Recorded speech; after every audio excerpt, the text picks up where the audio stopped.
Nah, oke. Untuk yang pertemuan pertama di sini adalah tentang Introduction to Enterprise System.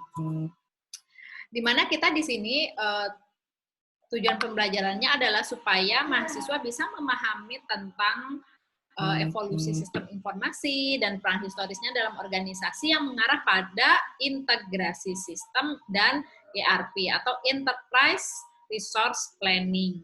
Ya, karena dalam suatu organisasi yang sudah kompleks, yang sudah besar, maka di sana terdapat berbagai divisi, bidang yang mungkin memiliki sistem informasinya masing-masing. Nah, bagaimana supaya masing-masing organisasi tersebut, masing-masing bidang dalam organisasi tersebut dapat terintegrasi dengan baik, dapat bekerja sama dengan baik, terutama dalam hal ini adalah kerjasama dalam mungkin pertukaran data dan pertukaran informasi. Kemudian juga di sini harapannya mahasiswa bisa memahami tentang sistem dan evolusi ERP, komponen dan arsitekturnya, memahami manfaat dan kelemahan penerapan sistem ERP, dan bagaimana ERP itu dapat membantu organisasi untuk meningkatkan efisiensi dan produktivitas kerja.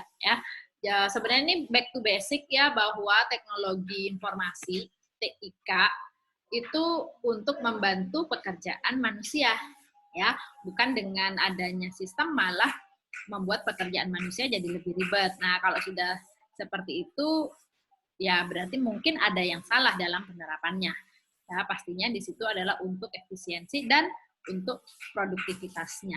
Gitu. Jadi mestinya harus tambah bagus, produktivitasnya meningkat, gitu ya, penggunaan resource-nya efisien. Gitu. Nah, kemudian juga memahami proses implementasi, ya, mulai dari ERP life cycle, nanti di pertemuan sekian itu ada ya, rekayasa ulang proses bisnis, ini mungkin lebih banyak dibahas sudah di mata kuliah RPB ya, Business Process Engineering ya, rekayasa proses bisnis. Kemudian manajemen proyek mungkin juga ada di MPTI dan manajemen perubahan. Nah, di sini memahami bagaimana sih sumber daya atau orang di dalamnya, vendor, konsultan, dan organisasi dalam membuat proses implementasi ERP itu berhasil. Nah, kemudian selain itu juga tentang tantangan etika global dan keamanan saat menerapkan sistem ERP. Karena kan pastilah ya butuh keamanan dan melihat vendor ERP dan tren industri itu juga seperti apa. Oke. Itu kira-kira untuk tujuan dari mata kuliah ini supaya kalian bisa paham itu. Dan nanti kita akan mencoba ya di dalam mata kuliah ini seperti yang sudah disampaikan di dalam kontrak kuliah bahwa kita akan membuat seperti project lah ya untuk masing-masing kelompok yang nantinya akan membuat gambaran bagaimana sih integrasi sistem yang diterapkan di dalam suatu company atau perusahaan. Gitu. Oke. Nah, di dalam salah satu buku referensi yang saya upload tadi, dari 2 diantaranya, salah satunya di situ juga terdapat beberapa contoh kasus ya yang dijadikan sebagai studi kasus di dalam buku tersebut, sebagai pengantar di dalam buku tersebut. Jadi supaya terlihat gambaran bagaimana sih sebenarnya perusahaan-perusahaan yang ada di dunia waktu awal-awal lahirnya sistem enterprise, kemudian adanya penerapan ERP, itu bagaimana sih sebenarnya mereka. Nah, itu juga tercermin di dalam studi kasus yang ada di dalam buku-buku itu. Jadi di sini sebagai pengantar ya, di situ dinyatakan bahwa pada saat awal-awal pengimplementasian ERP, sebagian besar manajemen itu awalnya itu tidak memahami besarnya masalah yang harus dipertimbangkan organisasi sebelum, selama, dan setelah implementasinya. Ya, karena kenapa sistem ERP itu berbeda dari perangkat lunak yang sebelumnya. Misalnya kalau sebelumnya mereka makainya aplikasi perkantoran aja yang bawaannya dari komputer misalnya gitu ya. Yang standar kan paling operasi perkantoran itu oh ya mereka pasti pakai Microsoft Office misalnya, udah ada Word-nya di sana untuk mengolah kata, ada Excel-nya di sana untuk mengolah data atau spreadsheet, atau mungkin mereka untuk kebutuhan lainnya pakai PDF, untuk presentasi pakai PowerPoint misalnya gitu ya. Mereka menggunakan sistem-sistem atau software-software yang lepas sendiri-sendiri seperti itu. Gitu. Nah, di sana ketika kemudian awal-awal mereka menerapkan ERP, jadi ketika organisasinya mereka sudah mulai kompleks, besar gitu ya, tidak cukup hanya menggunakan software sendiri-sendiri di komputer masing-masing gitu ya, ataupun kalaupun mereka sudah ada internetnya, tetapi mereka tidak saling terhubung ketika mereka mau saling menggunakan data yang sama, misalnya yang satu divisi mereka mengerjakan di kantor tersebut, walaupun misalnya sudah meningkat dari pemakaian Microsoft Office, sudah meningkat ke sistem informasinya sendiri, tapi masih dalam divisi masing-masing misalnya. Jadi dalam divisi kalau di kampus contohnya gitu ya, misalnya di dalam divisi yang tentang kemahasiswaan misalnya, di situ terdapat memang data-data tentang mahasiswa misalnya, tetapi hanya tersimpan di dalam sistem informasi mahasiswa misalnya, seperti itu aja. Jadi di situ hanya ngurusin mahasiswa, pendaftaran, datanya, profilnya, dan data-data mahasiswa lainnya yang berkaitan dengan mahasiswa di situ. Memang di dalam masing-masing personel di dalam divisi tersebut misalnya mereka saling terhubung, tetapi misalnya di bagian akademik misalnya, di bagian akademik mereka mengurusi tentang perkuliahan misalnya. Nah, pastinya kan perkuliahan itu ada hubungannya nih dengan mahasiswa, gitu kan? Tetapi mereka core-nya adalah mengurusi bidang akademis, apakah itu perkuliahannya, KKN misalnya, kemudian ujian, sidang, proposal misalnya dan lain sebagainya yang berurusan dengan akademis misalnya gitu ya, atau tentang prestasi misalnya. Nah, mereka kan pasti ada data mahasiswa juga gitu. Nah, mereka butuh data mahasiswa, apakah mereka akan menggunakan data sendiri gitu.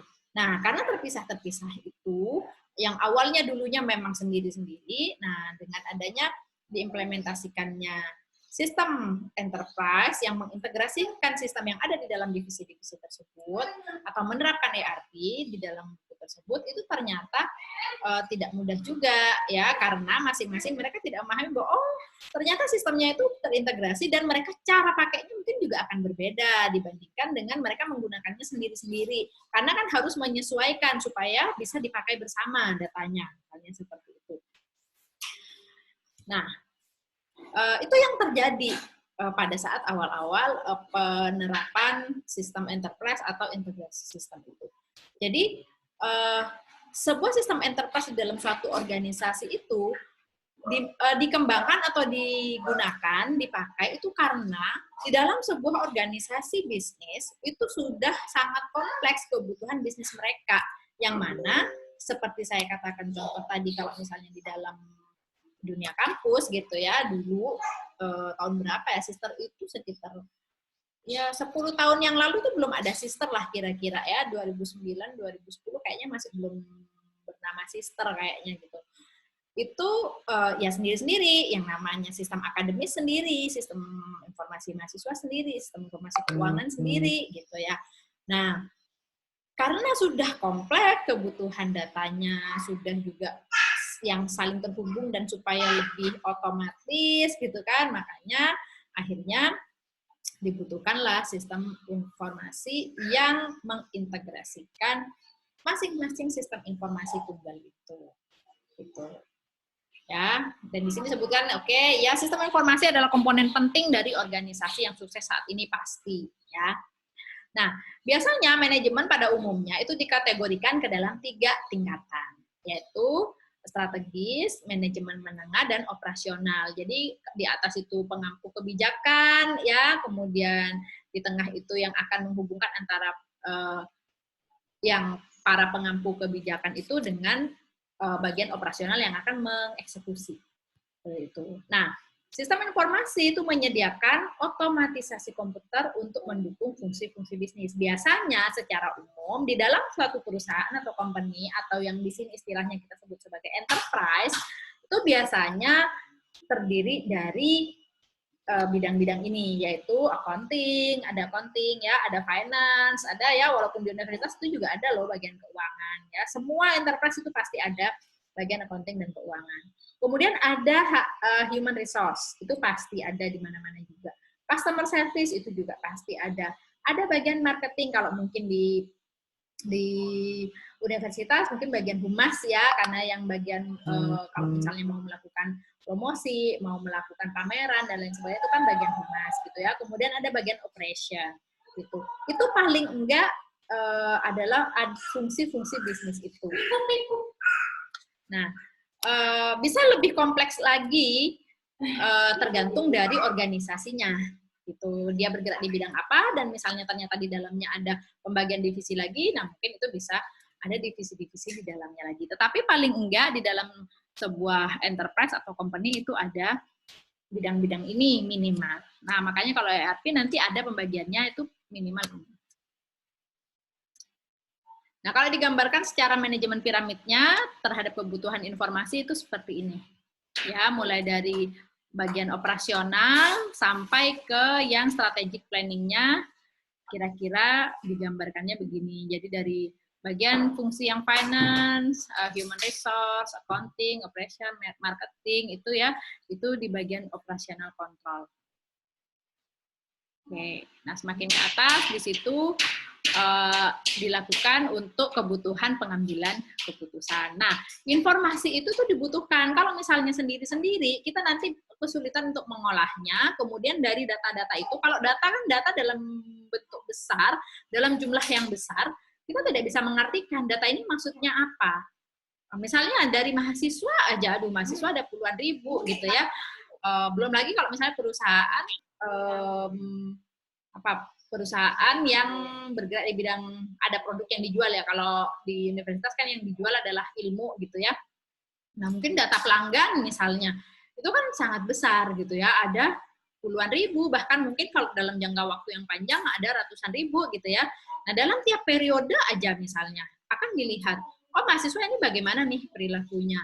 Apakah ternyata masa studinya, oh ternyata masa studinya kok tidak sesuai ya, masa studinya kok ini terlalu lama, apa nih yang perlu diperbaiki, apa nih yang perlu diambil kebijakan, oh apakah struktur kurikulumnya yang bagaimana, oh apakah fasilitasnya yang kurang memadai, oh apakah, nah dari data-data yang ada itu diolah menjadi sebuah informasi, kalau itu terintegrasi dengan baik antara data yang satu di divisi yang satu dengan di divisi yang lain, bisa diintegrasikan, bisa terlihat nanti petanya, grafisnya seperti apa, dan itu bisa dijadikan sebagai bahan pengambilan keputusan bagi di bagian strategic planning ini atau penentu kebijakan. So, ya. Oke, jadi landasannya itu dari banyaknya sistem informasi yang menciptakan sendiri-sendiri gitu ya, akhirnya campur aduk, datanya juga akhirnya redundant ya, banyak banjir data tapi sebenarnya tidak saling terhubung, padahal itu mestinya saling terhubung dan saling bertukar data gitu ya, akhirnya menyebabkan kemacetan dan mengganggu produktivitas. Ya, kalau udah datanya banyak sekali dan ternyata yang satu datanya di sana, satunya datanya di sana, padahal itu adalah data yang sama, hanya atributnya nanti yang berbeda-beda, maka itu akan mengalami kesulitan. Nah, kemudian sedangkan di mana organisasi harus cepat dan harus fleksibel, ya, dan pastinya akan membutuhkan sistem informasi untuk memiliki data, aplikasi dan sumber daya dan yang terintegrasi dari seluruh organisasi. Nah, itu juga diperlukan supaya ya bisa bersaing pastinya gitu ya. Universitas pun itu kan juga bersaing, ya harus bersaing dengan universitas-universitas yang lain gitu kan. Kalau misalnya company, perusahaan mungkin bersaing untuk bisa mendapatkan pelanggan gitu kan, berfokus pada banyak-banyakan dapat pelanggan karena dari situlah bisa hidup gitu kan. Produknya laris misalnya, pemakainya banyak gitu ya. Kemudian kalau pendidikan ya sama, mendapatkan mahasiswa yang misalnya banyak diminati oleh mahasiswa seperti itu, menjadi perguruan tinggi terfavorit. Nah itu kan harus tidak bisa hanya sekedar atau diem-diem aja mahasiswa datang sendiri, nggak bisa. Kita harus perusahaan, company atau enterprise ya mereka harus memberikan sesuatu yang unggul supaya terpilih gitu. Nah kalau di ya perusahaan teknologi aja misalnya gitu kan. Antara mungkin perusahaan Microsoft dengan Apple gitu ya. Kalau dari smartphone misalnya ada banyak sekali ya, Apple juga bersaing gitu ya. Kemudian apa? Sekarang udah banyak banget ya, ada apa itu, ada Samsung, Oppo, Vivo. Nah, mereka kan semuanya juga bersaing gitu. Dan bagaimana mereka supaya bisa optimal mengelola data mereka, mau segmentasi pelanggan dan macam-macam ya di sana untuk mengatur supaya bisa fokus mereka mengembangkan organisasinya. Nah, ini memerlukan integrasi lintas fungsional antara departemen yang disebutkan tadi, ada accounting, marketing, ya, finance, sumber daya, gitu ya, dan lain-lain. Oke. Nah, kemudian kita kenal ada yang namanya ERP atau Enterprise Resource Planning System. Apa itu ERP System? Jadi, ERP System kalau generasi pertama dari sistem perusahaan itu untuk mengintegrasikan data dan mendukung semua fungsi utama organisasi. Jadi, fungsi utamanya itu minimal ada yang tadi, yang berapa itu? 5 atau 6 tadi itu. Jadi, ada modul-modul tadi minimal, karena memang itulah fungsi utama dalam perusahaan ya. Nanti akan semakin kompleks kalau misalnya memang perusahaan tersebut semakin besar lagi. Nah, sistem ERP ini mengintegrasikan berbagai aspek fungsional organisasi itu serta sistem dalam organisasi mitra dan pemasoknya. Kalau kalian juga belajar SCM, ini mungkin juga bisa terlihat ya bagaimana istilahnya saling kebutuhan atau aliran data bisnis proses di dalam suatu enterprise. Nah, tujuan dari ERP ini adalah untuk membuat arus informasi menjadi dinamis dan cepat. Ya, makanya kalau itu kan berarti nanti bisa meningkatkan produktivitas, gitu kan? Oleh karena itu bisa meningkatkan kegunaan dan nilainya. Tuh, semakin cepat, maka berarti dia juga bisa semakin efisien dari segi waktu dan juga bisa meningkatkan produktivitas juga. Nah, yang berkaitan dengan sistem ERP ini siapa? Ya, mulai dari, jadi kalau di sini ada bagian sistemnya, jadi mulai dari bagian integrasi sistemnya, misalnya sudah diterapkan ERP-nya, ya, kemudian ini interface-nya, ya, yang dihubungkan melalui internet supaya bisa diakses. Ya, diakses oleh semua penggunanya. Penggunanya siapa aja? Apakah itu karyawannya itu sendiri, gitu ya? Misalnya kalau karyawannya, kalau misalnya contohnya di universitas, ya saya adalah karyawan. Tenaga administrasi itu karyawan. Nah, kemudian klien siapa? Ya, baik itu misalnya mahasiswa, baik itu orang tua juga adalah sebagai klien kan, karena kan sebagai customer-nya suatu universitas gitu kan, dan sudah ada SF singkatannya ya, sister for orang tua ya, apa namanya ada ya, sister for parents.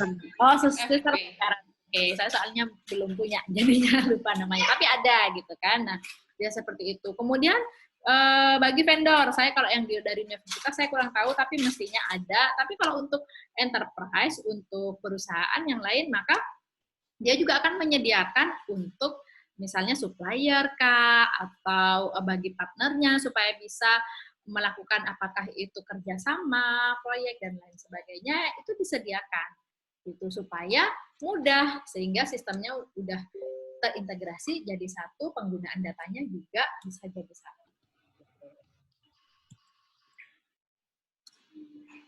Nah, yang mana di sini pastinya untuk melayani kebutuhan masing-masing departemen, ya pasti itu ya. Nah, ini seperti yang saya katakan tadi, sistem ERP yang sudah jadi satu ini, yang sudah terintegrasi ini, itu bisa menggantikan bermacam-macam sistem yang mungkin ada di organisasi tersebut. Seperti yang saya sebutkan tadi, misalnya tadinya di kampus itu ada yang namanya sistem informasi akademik, SIAKAD gitu kan, dulu kan SIAKAD sendiri untuk melakukan KRS-an itu di SIAKAD. Kalau untuk sistem informasi mahasiswa ya itu di sistem informasi mahasiswa sendiri gitu. Nah, tapi begitu adanya ERP atau sistemnya sudah terintegrasi, kalau di kita namanya sister, maka kan kita sudah tidak pakai itu lagi, tidak pakai SIAKAD, tidak pakai sistem informasi mahasiswa, tapi sudah langsung di sister itu sendiri. Gitu. keuangan juga sudah mulai ada gitu ya. Tapi entahlah apakah semuanya, sepertinya semuanya ya, cuman aksesnya kan berbeda-beda, nanti yang diberikan akses adalah yang berhubungan. Jadi misalnya kalau untuk sistem keuangan, yang bisa mengakses adalah bagian mulai dari WD2, pimpinan gitu ya, sampai ke petugas administrasi yang memang berada di bawah divisi keuangan dan sumber daya, biasanya seperti itu. Gitu. Jadi ERP itu atau sistem yang sudah terintegrasi itu menggantikan sistem-sistem yang ada. Oke. Nah, ini juga kan, jadi bisa mengintegrasikan informasi dari berbagai sumber dan membuatnya tersedia secara real time. Jadi kalau misalnya saya butuh, walaupun saya dosen berkaitan dengan perkuliahan, tapi saya ingin mengetahui data mahasiswanya, itu bisa langsung akses dari satu sistem. Itu kira-kira contohnya ya. Nah, ini ada evolusi dari ERP mulai dari sekitar tahun 1960-an sampai tahun 2000 ke atas ya, mulai dari hanya sistem inventory management dan kontrol saja ya, sampai ke berkembang hingga ke ERP yang saat ini yang sudah meliputi kayak aplikasi-aplikasi SCM-nya juga sudah masuk, CRM-nya juga sudah masuk ya, SFA-nya juga sudah masuk dan lain-lain. Astagfirullah. Sebentar ya. Baik, silahkan.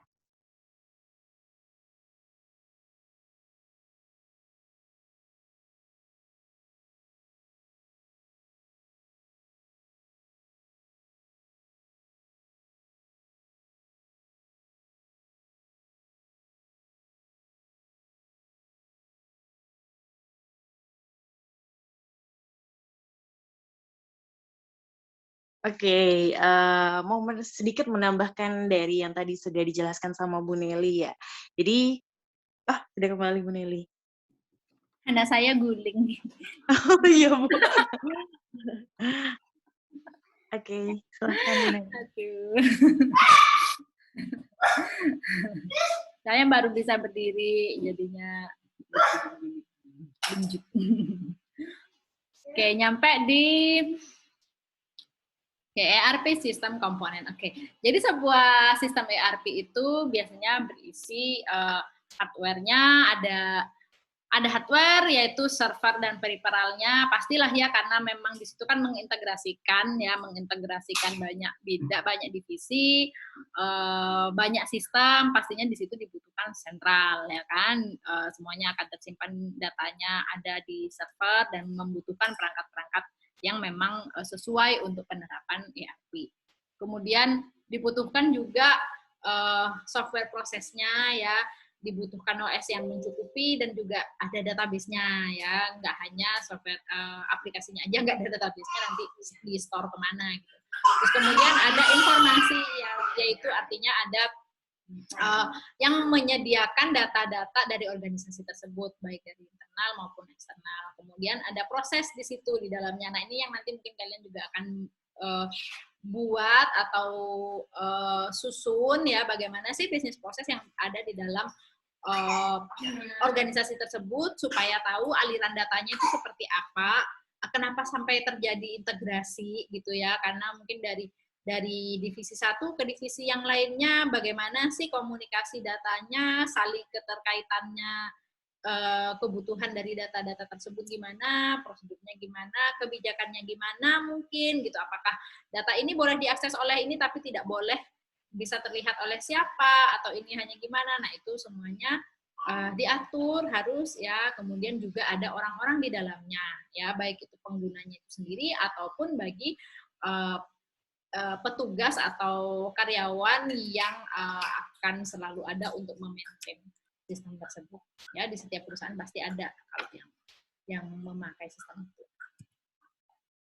ya. Kalau digambarkan kira-kira seperti ini komponen dari ERP itu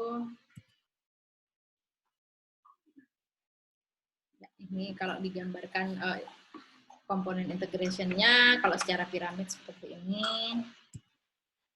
Nah, arsitekturnya kira-kira begini. Jadi arsitektur sistemnya itu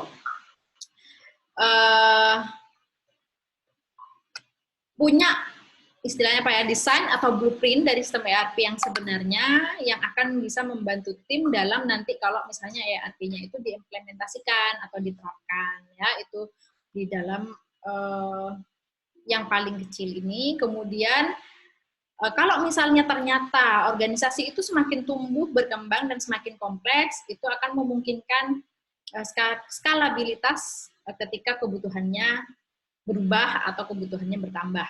Ya, artinya di situ arsitekturnya itu fleksibel. Nah, kemudian arsitektur ERP di situ bisa juga mempengaruhi biaya pemeliharaan dan penggunaan sistem, karena di situ sudah dirancang dengan baik untuk memang membuat sistem yang ada itu sudah terintegrasi gitu. Jangan sampai ketika sudah diterapkan katanya oh ini mau menerapkan ERP atau mau menerapkan sistem enterprise yang sudah terintegrasi, tapi ternyata di situ tidak efisien, malah membengkak dalam segi pemeliharaan yang akan berakibat ke biaya juga gitu kan. Nah, berarti itu ada yang kurang tepat. Itu makanya terdapat vendor-vendor yang sudah menyediakan sistem ERP itu sendiri, yang mungkin perusahaan-perusahaan kalau misalnya tidak memiliki sumber daya yang bisa membangun ERP-nya sendiri, maka bisa langsung membelinya. Gitu, tinggal nanti di-customize, disesuaikan dengan kebutuhan perusahaannya, biasanya begitu. Ya, misalnya penyedianya itu Oracle ya, yang saya tahu itu Oracle ada, Microsoft juga pastinya ada, ya mereka sudah menyediakan untuk sistem ERP yang mereka jual untuk company.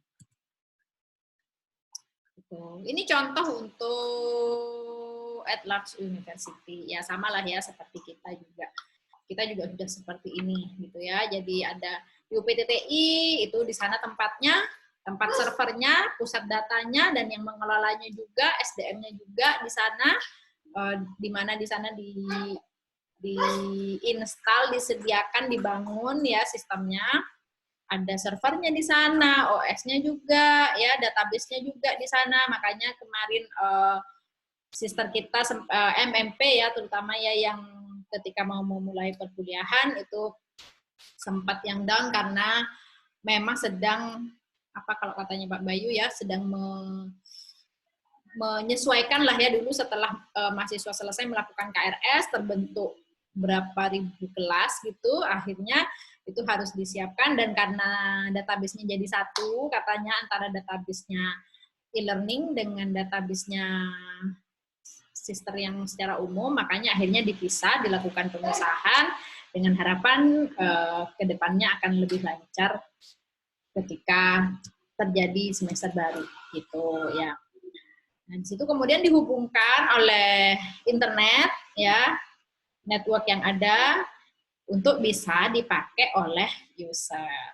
Nah, apakah itu masing-masing kita, kalau saya dari rumah melalui wifi gitu kan, kalau yang dari kantor terhubung dari komputer-komputer di kantor gitu kan, itu semuanya bisa terhubung ke ERP-nya, ke sistemnya. Ya, kira-kira gambarannya seperti ini untuk logical arsitekturnya. Nah, mungkin sebagai bahan diskusi, sebagai pendahuluan dari kuliah ini, kalian bisa diskusikan tentang ini ya, apa sih perbedaan dari functional area dan proses bisnis, kemudian apakah ERP kira-kira dibutuhkan ya, pastinya iya, tapi lihat-lihat dulu dibutuhkannya untuk company yang seperti apa, untuk enterprise yang seperti apa ya, jangan sampai company atau enterprise yang hanya terdiri dari 2-3 orang ya, terus kemudian dikasih ERP, wah itu nggak efisien tuh ya, yang kayak gitu kan berarti tidak dibutuhkan gitu. Nah, kira-kira bagaimana implementasinya dan siapa yang bertanggung jawab, itu coba kalian diskusikan sebagai pemanasan atau sebagai introduction dari mata kuliah ini gitu. Oke, itu penjelasan saya kali ini sebagai introduction. Mungkin ada yang mau kita diskusikan atau ada yang mau ditanyakan? Sebelumnya ada yang sudah pernah belajar atau sudah pernah tahu ERP, penampakannya seperti apa? Atau mungkin pernah magang mungkin di perusahaan yang menggunakan ERP? Pernah make atau enggak ya? Nah, itulah kesempatan kalian. Ini kalian semester berapa? Kalian kalau misalnya ada kesempatan untuk magang, yang Merdeka Belajar 6 bulan, itu adalah kesempatan banget buat kalian bisa langsung terjun ke perusahaan, ke company yang besar sekalipun, justru harapannya seperti itu, supaya bisa melihat langsung bagaimana sih kondisi kerja yang sebenarnya. Gitu. Magang itu nggak harus selalu yang di divisi IT-nya sendiri, tetapi maksudnya di divisi IT itu nggak harus selalu perusahaan yang bergerak di bidang software developer maksudnya gitu ya. Tetapi juga bisa di apakah itu perbankan, apakah itu manufacture, apakah itu banyak ya perusahaan-perusahaan besar yang kalau besar pasti dia punya divisi IT. Dan kalau besar dia pasti memiliki ERP biasanya. Contoh nih ya yang saya tahu sendiri, karena dulu adalah kantornya suami sebelum resign gitu ya, itu perusahaan anak perusahaannya Kalbe ya, Kalbe Pharma, Kalbe Group itu kan perusahaan di bidang farmasi, tetapi itu anak perusahaannya yaitu di perusahaan distribusinya yaitu Enceval, Putra Mega Trading itu besar karena nasional gitu ya, punya banyak cabang di seluruh Indonesia. Nah, karena integrasi, karena divisinya banyak, ya datanya sangat banyak, mereka menggunakan ERP. Dan ERP-nya dulu yang saya tahu itu menggunakan ERP dari Oracle. Belinya itu hanya separuh fitur itu seharga 200 miliar. Itu separuh fiturnya. Ya, tapi memang saya sempat melihat di kantornya dulu gitu ya waktu main ke kantornya, kalau sekarang udah nggak boleh masuk. Itu tampilannya memang sangat kompleks banget. Jadi kalau saya melihat mahasiswa membuat sistem dari untuk tugas-tugas kuliah gitu ya, dulu saya waktu masih ngajar PBO, waktu masih ngajar web, pemrograman web ya, mahasiswa membuatnya sekompleks-kompleksnya yang dibikin mahasiswa itu masih belum ada apa-apanya dengan kalau misalnya di perusahaan yang sebenarnya. Karena barang masuk aja.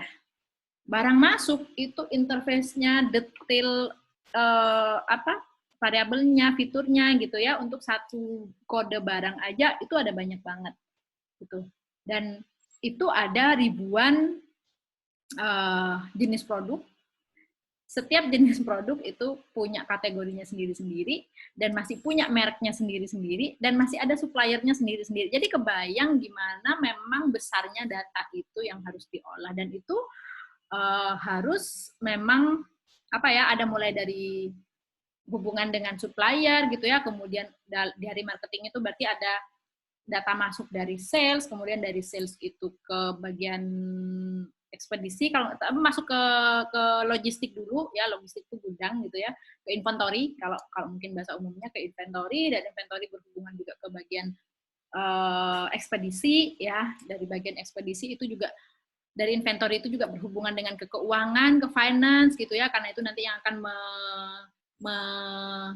mencetak faktur-faktur gitu kan, yang akan memunculkan tagihan ya, karena biasanya outlet itu sistemnya tidak langsung bayar lunas, ada yang masih termin ya, karena masih yang biasanya mereka kan sistemnya itu nggak bayar duluan gitu ya, kayak misalnya obat gitu ya, naruh ke rumah sakit Subandi mana gitu ya, itu mereka biasanya pakai nota pembelian aja, dan mereka membayarnya nanti periodenya kapan seperti itu. Dan itu masih ada kalau misalnya ada retur, nah ada barang rusak, itu ada pencatatannya sendiri, ada sistemnya sendiri. Itu benar-benar yang sangat rumit gitu.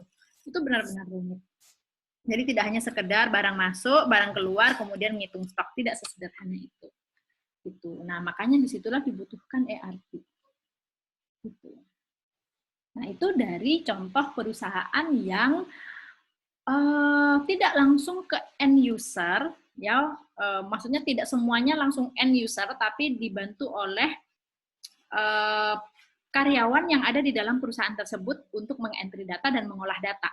Nah, ada lagi contohnya nih ya, contoh perusahaan company yang juga ada di dalam bukunya Bu Karina, kalau nggak salah ya, penerapan ERP di perusahaan yang mana sistemnya itu dipakai tidak hanya oleh karyawan di kantornya, tetapi langsung end user-nya. Ya, kalau kalian tahu mungkin perusahaan Oriflame dari Swedia itu pengguna sistemnya itu langsung end user. Di Indonesia sendiri pengguna aktifnya itu yang aktif saja itu sekitar 400.000, dan kalau misalnya awal bulan atau akhir bulan itu sama-sama melakukan transaksi itu bisa lempeng aja, maksudnya nggak yang down, nggak yang gimana-gimana kayak sister kita gitu. Nah, itu padahal digunakan satu sistem digunakan di seluruh dunia di lebih dari 60 negara, dan satu negara aja 400 ribuan di Indonesia aja. Di seluruh dunia usernya kalau nggak salah sekitar 3 juta, dan itu ketika mengakses bersamaan nggak masalah gitu. Nah, berarti kan sistemnya memang sangat bagus. Artinya ya sistem yang terintegrasi itu sangat dibutuhkan. Di situ sudah bisa melihat apakah ada update ketersediaan barang. Kalau misalnya barangnya out of stock, maka di situ akan muncul. Kalau misalnya sudah hampir habis juga akan muncul. Kalau misalnya masih banyak juga tandanya berbeda gitu, dan itu bisa langsung ke masing-masing user. Nah, itu contoh ERP di dalam company gitu. Mungkin ada yang pernah lagi gimana punya pengalaman? Mungkin ada tambahan juga dari Bu Karina. Iya, kalau dari saya mungkin tadi sudah dijelaskan sama Bu Nelly dengan jelas ya. Jadi sistem enterprise itu fungsinya adalah untuk nanti bagaimana kita akan mengintegrasikan dari departemen ke departemen gitu. Jadi kalau misalnya contohnya kayak Oriflame tadi nih, itu kan kayak bisa ya semua user mengakses di seluruh dunia. Nah, kalau misalnya kalian bayangin, kita ambil contoh kecilnya aja, misalnya UMKM nih. Nah, permasalahannya UMKM saat ini adalah kalau misalnya ada orang yang beli di Shopee, kemudian ada orang yang beli di Instagram. Nah, itu kan nggak mungkin ya stoknya terintegrasi gitu. Jadi ternyata bilang di Shopee udah barangnya masih ada, ternyata barangnya udah habis, orangnya belinya di WhatsApp gitu. Nah, hal seperti ini nantinya dapat diselesaikan dengan suatu sistem. Nah, sistemnya itu nanti akan dibahas di dalam sistem enterprise itu gitu. Jadi nanti kita akan belajar lebih dalam lagi gitu. Mungkin itu saja dari saya, Bu Nelly. Oke, terima kasih Bu Karina. Ya, banget. Itu banyak sekali ya terjadi. Stok khusus di WA, stok khusus di Instagram, stok khusus di Shopee gitu. Kalau misalnya mereka yang laris-laris gitu kan, adminnya sendiri-sendiri tuh ngurusinnya. Oke, ada yang mau ditanyakan mungkin? Saya izin bertanya, Bu. Silahkan. Tadi di PPT ada dijelaskan piramid yang ERP itu. Gimana penjelasannya itu? Piramidnya ada banyak kayaknya, ada 2 kayaknya tadi. Yang komponen ya?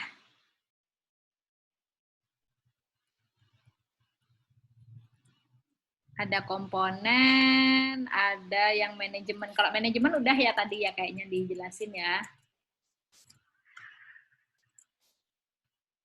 Ini ya.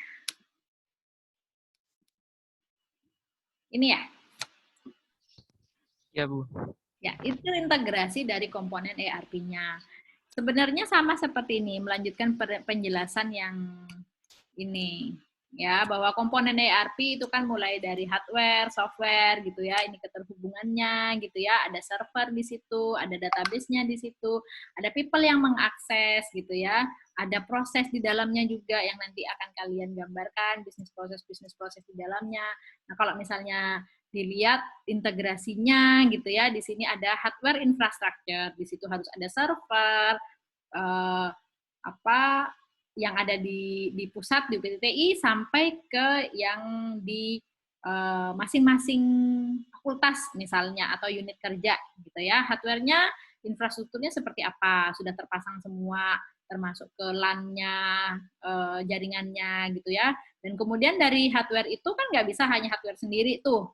Nah, itu dihubungkan harus ada OS-nya dulu. Nah, OS di server, OS di klien itu seperti apa? Dan juga ada database-nya, karena yang mau men-store datanya pastinya harus diwadahi, harus ada database-nya. Kemudian dari situ baru di layer berikutnya lah ERP yang akan berhadapan langsung dengan user. User itu nggak mungkin langsung buka database, tapi kan harus dari aplikasi gitu. Nggak bisa langsung ngutak-ngutak di server. Di server hanya orang-orang UPTTI gitu kira-kira ya. Terima kasih, Bu. Ya, sama-sama. Ada lagi yang mau ditanyain?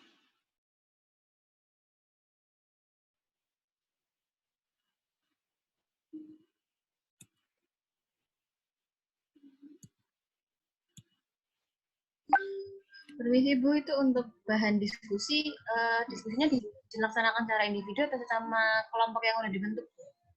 Kalian silakan diskusi dengan temannya siapapun, tapi coba tuliskan sendiri-sendiri ya. Baik Bu, terima kasih. Ya. Ada lagi?